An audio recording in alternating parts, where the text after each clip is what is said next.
Tant Girona com Riudellots de la Selva mantindran els actes de la Mobile Week, malgrat la cancel·lació del Mobile World Congress a Barcelona, que finalment no ha pogut resistir davant la preocupació mundial pel brot de coronavirus. Des de Riudellots asseguren que la cancel·lació del Congrés no afecta els actes complementaris en altres ciutats. El municipi continuarà amb l'acte previst el dia 19 de febrer. Si bé complementava, no? Perquè a nivell de dates estava acompassat el fet de la celebració del Mobile World Catalunya amb el Mobile World Congress, és totalment independent, no? Per tant, tinguem present que l'activitat del Mobile World Catalunya prevista pel dia 19 és una activitat que impulsa l'Ajuntament, si bé és cert que hi ha la col·laboració amb Mobile World Catalunya, però aquest impuls que ha fet l'Ajuntament amb una iniciativa, no?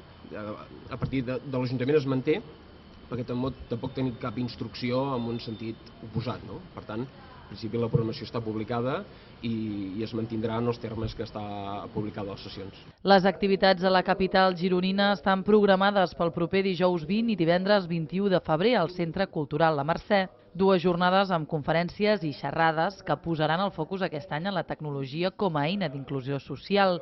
A més, aquest any ampliaran programació amb la participació d'entitats del tercer sector i, de fet, ja han començat a escalfar motors aquesta setmana amb la inauguració de l'exposició Capacitats i Preparats, que es podrà visitar fins al 21 de febrer al claustre de la Mercè.